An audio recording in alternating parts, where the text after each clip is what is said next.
Assalamualaikum warahmatullahi wabarakatuh. Perkenalkan, kami dari kelompok 4 akan memaparkan hasil kerja kelompok kami tentang balance scorecard dari PT Mayora Indah Tbk. Sebelum itu, perkenalkan anggota kelompok kami. Yang pertama, Ismi Ratu Intan Amalia dengan NIM 2013049.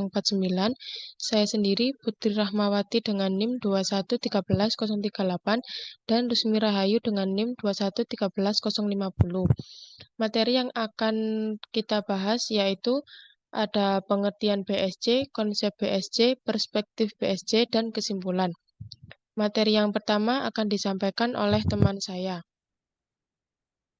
Baik, terima kasih rekan Putri. Berikutnya saya akan membahas apa itu BSC.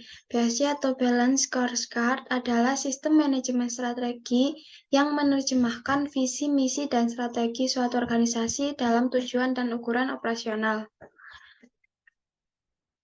Berikutnya, konsep BSC merupakan suatu konsep untuk mengukur kinerja seseorang secara berimbang dari dua perspektif utama, yakni perspektif keuangan dan juga perspektif non-keuangan dalam jangka pendek maupun jangka panjang dalam perhitungan intern maupun ekstern.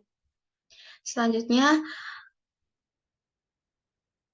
perspektif dalam BSC. Yang pertama ada perspektif keuangan, perspektif pelanggan, perspektif proses bisnis internal, dan yang terakhir perspektif pembelajaran dan pertumbuhan. Berikut merupakan data laporan keuangan dari PT Mayora Indah Tbk selama 4 tahun, yaitu periode 2018, 2019, 2020, dan 2021. Untuk pos akunnya terdiri dari 7, yaitu persediaan, aset lancar, total aset, utang lancar, total uang, modal, dan yang terakhir adalah laba bersih. Selanjutnya akan dilanjutkan oleh rekan saya, Mbak Ismi. Terima kasih. Di sini saya akan menjelaskan mengenai perspektif keuangan. Nah, keuangan di sini tentunya pasti berkaitan dengan yang namanya finansial. Finansial dari suatu perusahaan tentunya itu memiliki hubungan erat dengan yang namanya aset. Nah, di slide selanjutnya, yakni dikatakan bahwasannya jika perusahaan ingin meningkatkan target pencapaian dari segi finansial, hendaknya meninjau kembali seberapa besar aset perusahaan agar dapat dimanfaatkan secara maksimal. Pemanfaatan secara maksimal ini tentunya juga memperhatikan ketiga perspektif yang lainnya, tidak hanya condong dengan satu perspektif saja. Selanjutnya, terdapat pendahuluan. Di pendahuluan ini berisi mengenai tujuan dari perspektif keuangan itu sendiri, yakni untuk memenuhi harapan dari perusahaan. Nah, pemenuhan harapan dari perusahaan ini berkaitan atau berhubungan dengan yang namanya profitnya yang diinginkan kan dari perusahaan, profitnya naik, biaya yang dikeluarkan menurun atau ditekan gitu. Tapi juga dengan memperhatikan kualitas yang diberikan kepada konsumen nantinya, entah itu jasa ataupun suatu produk. Nah, pengukuran kinerja dari perspektif keuangan dalam tugas ini berdasarkan rasio solvabilitasnya, yaitu debt ratio to asset atau biasa disebut dengan DAR, dan debt to equity ratio atau DER.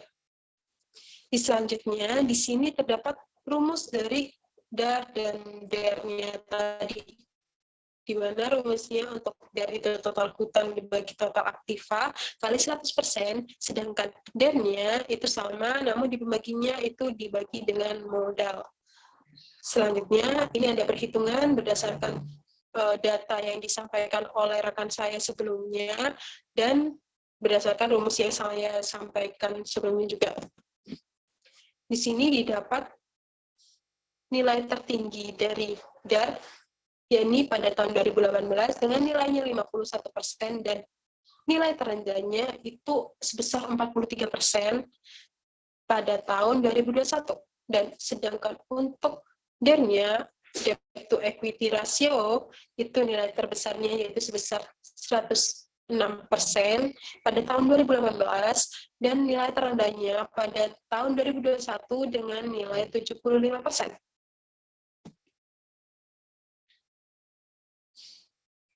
Selanjutnya, terdapat analisis data deskriptifnya. Di sini ada nilai minimum, maksimum, rata-rata, dan standar deviasinya.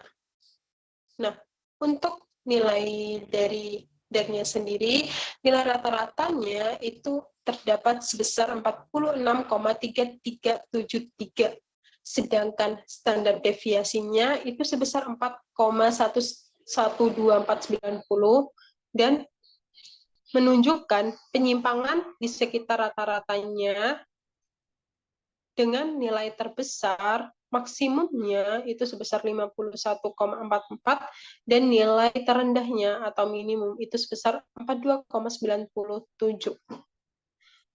Untuk selanjutnya yakni mengenai total debt to equity ratio-nya atau DER-nya. DER-nya mempunyai nilai rata-rata sebesar 87,1993. Sedangkan standar deviasinya sebesar 14,755,5. Di sini menunjukkan penyimpangan di sekitar rata-ratanya dengan nilai terbesar maksimumnya sebesar 105,93 dan nilai terendahnya atau minimum sebesar 75,33. Nah, di sini terdapat interpretasi hasilnya atau debt ratio to asset dari DER yang pertama. Nah, di tahun 2018 itu ada 51% dari hasil yang tadi dihitung dan sampai di 2021 sebesar 43%. Dari perhitungan tersebut dapat diketahui keadaan kinerja keuangan PT Mayora Indah Tbk selama periode 2018 sampai 2021 dinilai kurang baik karena rata-rata DER selama 4 tahun adalah 46,33 atau 46%. Nah, di sini tuh melebihi nilai DER yaitu yang seharusnya 35%. Kondisi ini menunjukkan bahwa perusahaan lebih dari separuhnya dibiayai oleh hutang. Nah, selanjutnya itu ada debt ratio to equity-nya, nilai DER-nya. Itu di tahun 2018 dapat 106% dengan nilai terbarunya pada tahun 2021 sebesar 75%. Di sini juga dinilai kurang baik karena nilai rata-rata DER selama 4 tahun adalah 87,19 atau 87%. Dan di sini juga melebihi standar nilai DER-nya itu sendiri, yakni sebesar 35%. DER yang tinggi menandakan bahwa sebagian besar kebutuhan dari ekuitas perusahaan dipenuhi dari hutang. Nah, perspektif selanjutnya akan dijelaskan oleh rekan saya. Baik, terima kasih untuk kesempatan yang diberikan kepada saya. Selanjutnya, saya akan menjelaskan tentang perspektif pelanggan. Perspektif pelanggan dalam balance scorecard mengidentifikasi bagaimana kondisi pelanggan dan segmen pasar yang telah dipilih oleh perusahaan untuk bersaing dengan kompetitif mereka. Segmen yang ditargetkan dapat mencakup pelanggan yang ada sekarang dan pelanggan potensial. Pelanggan adalah siapa saja yang menggunakan keluaran pekerjaan seorang atau tim. Sasaran perspektif pelanggan adalah meningkatkan kepuasan, retensi, akuisisi, dan loyalitas pelanggan dari pelayanan jasa yang diberikan. Pengukuran kinerja dari perspektif pelanggan dalam penelitian ini berdasarkan penerimaan kas dari pelanggan. Penerimaan kas pelanggan merupakan indikator keberhasilan dari penjualan produk yang direalisasikan dengan banyaknya pendapatan yang diterima dari pelanggan. Semakin besar penerimaan kas dari pelanggan, maka akan semakin baik rasionya. Berikutnya, untuk menghitung perspektif pelanggan ini berkaitan dengan laporan keuangan melalui perhitungan yaitu return on asset atau ROA dan return on equity atau ROE. Adapun rumus dari ROA yaitu laba bersih dibagi dengan total aset dikali dengan 100%. Sedangkan untuk rumus dari ROE yaitu laba bersih dibagi ekuitas pemegang saham dan dikalikan dengan 100%. Di sini ada rasio profitabilitas dapat dilihat pada slide, dan di sini pada tahun 2018 rasio profitabilitas dari ROA yaitu 10%, pada tahun 2019 11%, tahun 2020 11%, dan tahun 2021 sebesar 9%. Sedangkan untuk ROE-nya di tahun 2018 ada 21%, 2019 21%, 2020 19%, dan 2021 11%. Selanjutnya ada analisis data deskriptif. Di sini ada nilai minimum, maksimum, dan min, serta standar deviasi dari ROA dan ROE. Bisa dilihat di tabel. Selanjutnya, ROA mempunyai min atau rata-rata hitung sebesar 9,3679, sedangkan standar deviasinya sebesar 2,21645, menunjukkan penyimpangan di sekitar rata-ratanya dengan nilai terbesar atau maksimum sebesar 10,78 dan nilai terendah minimum yaitu 6,08. Sedangkan untuk ROE mempunyai min atau rata-rata hitung sebesar 17,6449, sedangkan standar deviasinya sebesar 4,75432, menunjukkan penyimpangan di sekitar rata-ratanya dengan nilai maksimum sebesar 10,78 dan nilai minimumnya 10,66. Selanjutnya ada interpretasi hasil dari ROA. Pada tabel sebelumnya sudah diketahui ROA dari setiap tahunnya. Dari hasil ROA pada tahun 2018 ke 2019 mengalami penurunan sebesar 1%. Pada tahun 2018 sampai 2019 mengalami penurunan lagi 101%, dan pada tahun 2020 sampai 2021 mengalami penurunan lagi sebesar 2%. Apabila dilihat dari rata-rata persentase ROA PT Mayora Indah selama 4 tahun adalah 9,36 atau 9,36%. Maka perusahaan memiliki kinerja yang baik karena sudah memenuhi standar nilai RO yaitu 30%. Tapi karena mengalami penurunan, maka perusahaan harus lebih efektif lagi dalam menghasilkan laba. Selanjutnya untuk interpretasi hasil dari ROE. Dari perhitungan tersebut dapat diketahui keadaan kinerja keuangan PT Mayora Indah Tbk selama periode 2018 sampai 2021 untuk ROE dinilai baik karena rata-rata ROE selama 4 tahun adalah 17,64 atau 176%, melebihi standar nilai ROE yaitu 40%.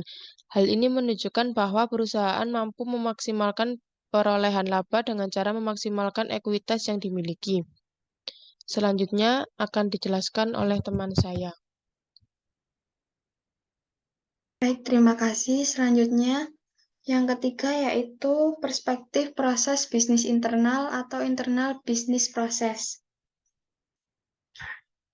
di mana perspektif proses bisnis internal merupakan serangkaian aktivitas yang ada dalam organisasi untuk menciptakan kualitas produk atau jasa dalam rangka memenuhi harapan pelanggan.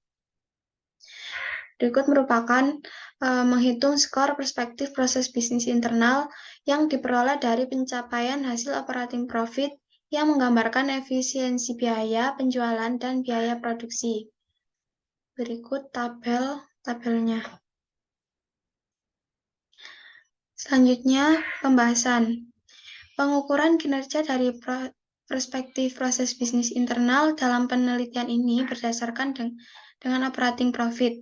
Data operating profit digunakan dalam penilaian perspektif proses bisnis internal karena hubungan kemampuan sumber daya manusia, peralatan, modal kerja, dan metode kerja yang merupakan bagian dari kapital organisasi atau organization capital. Operating profit diperoleh dari hasil penjualan setelah dikurangi dengan biaya yang terkait dengan penjualan dan biaya produksi. Dari data operating profit pada tahun 2018-2017 mendapat skor 2 dengan kriteria cukup baik, dan pada tahun 2017-2016 mendapat skor 2 dengan kriteria cukup baik. Hal ini menandakan tidak terjadi kenaikan atau penurunan operating profit pada perusahaan. Pada tahun 2018, nilai operating profit lebih besar dibandingkan nilai operating profit pada tahun 2017 dan 2016, yaitu sebesar 2678920080006. Sedangkan tahun 2017 yaitu sebesar 2460559388050 dan pada tahun 2016 sebesar 23152242267. Selanjutnya akan dilanjutkan oleh rekan saya. Selanjutnya ada perspektif pembelajaran dan pertumbuhan. Perspektif pembelajaran dan pertumbuhan menggambarkan kemampuan organisasi untuk melakukan perbaikan dan perubahan dengan memanfaatkan sumber daya internal organisasi. Betapa pentingnya suatu organisasi bisnis untuk terus memperhatikan karyawannya, memantau kesejahteraan karyawan, dan meningkatkan pengetahuan karyawan dalam peningkatan kemampuan untuk ikut berpartisipasi mencapai tujuan perusahaan. Berikutnya, menghitung skor perspektif pertumbuhan dan pembelajaran dengan melakukan perbandingan kinerja laba bersih yang diterima per karyawan. Dapat dilihat dari tabel, ada dua tabel yaitu pada tahun 2018, 2017, dan 2017, 2016. Sedangkan di tabel sebelahnya yaitu scorecard perspektif pertumbuhan dan pembelajaran periode 2016 sampai 2017. Pada tabel tersebut didapatkan hasil analisa penilaian yang diwakili dari laba bersih yang dihasilkan dibagi dengan jumlah pekerja memperoleh skor 1 pada periode 2018-2017 dengan kriteria kurang baik, dan skor 2 pada periode 2017-2016 dengan kriteria cukup baik. Hal ini berarti PT Mayora Indah Tbk mengalami penurunan, di mana skor pada tahun 2017-2016 lebih tinggi dibandingkan dengan skor pada tahun 2018-2017. Pengukuran kinerja dari perspektif pertumbuhan dan pembelajaran dalam penelitian ini berdasarkan income per employee. Income per employee merupakan produktivitas kerja karyawan suatu perusahaan dan dapat diukur dari laba bersih yang dihasilkan dibagi jumlah pekerja. Dengan peningkatan rasio tersebut, maka kinerja karyawan memberikan kontribusi terhadap peningkatan pendapatan bagi perusahaan. Dari data income per employee pada tahun 2018-2017 mendapatkan skor 1 dengan kriteria kurang baik, dan pada tahun 2017-2016 mendapat skor 2 dengan kriteria cukup baik. Hal ini menandakan terjadinya penurunan income per employee pada perusahaan. Selanjutnya akan disampaikan oleh teman saya. Baik, terima kasih. Di sini saya akan menjelaskan dari kesimpulan dari materi atau pemaparan yang sebelumnya sudah dijelaskan. Yang pertama, yakni ada rasio solvabilitas. Nah, rasio solvabilitas ini tadi ada di perspektif keuangan. Di sini dikatakan bahwa kondisinya dari nilai DAR dan DER yang sudah ditemukan tadi itu dalam kondisi yang baik. Nah, untuk nilai DAR-nya itu di mana semakin rendah debit atau presentasi rasionya, maka tingkat keamanan dananya itu semakin baik. Sedangkan untuk DER-nya semakin kecil rasionya, maka akan memperbaiki keadaan perusahaan. Memperbaiki keadaan perusahaan ini seperti apa? Nah, ini tuh memperbaiki keadaan perusahaannya dengan semakin kecil utang yang dimiliki. Artinya seperti itu. Semakin kecil utang yang dimiliki, berarti semakin aman dong keuangannya, seperti itu. Selanjutnya, itu ada rasio profitabilitas. Rasio profitabilitas ini tadi ada atau terdapat pada perspektif pelanggan, di mana di sini didapat kinerja keuangan terbaiknya, yakni pada tahun 2020, di mana nilai ROA dan ROI-nya itu sangat tinggi, dan untuk DER-nya itu rendah, sehingga perusahaan masih dapat melunasi hutangnya. Nah, nilai terbaik kedua itu pada tahun 2019, dikarenakan memiliki nilai ROA dan ROE yang tinggi, meskipun nilai DAR-nya dan DER-nya itu juga tinggi, tapi perusahaan masih dapat menutupi hutangnya. Nah, di sini juga terdapat tahun yang terburuk atau kinerja keuangannya yang paling buruk, yakni pada tahun 2018, dikarenakan memiliki nilai ROA dan ROE di atas rata-rata, namun nilai DAR dan DER-nya yang sangat tinggi, sehingga perusahaan belum dapat melunasi hutangnya. Kesimpulan selanjutnya, yakni mengenai perspektif atau kedua perspektif yang lainnya, ada proses bisnis internal dan perspektif pembelajaran dan pertumbuhan. Berdasarkan hasil dari yang didapat PT Mayora Indah Tbk dapat dikatakan baik karena kinerja dalam dua perspektif tidak mengalami perubahan yang signifikan dan cenderung stabil atau masih di batas wajar. Nah, selanjutnya saya kembalikan kepada moderator untuk ditutup presentasinya hari ini. Terima kasih.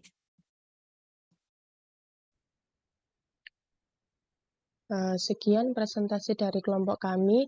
Apabila ada yang ingin ditanyakan, boleh menanyakan melalui kolom komentar. Sekian dari kelompok kami. Mohon maaf apabila ada salah dan kurang kata. Kami akhiri. Wassalamualaikum warahmatullahi wabarakatuh.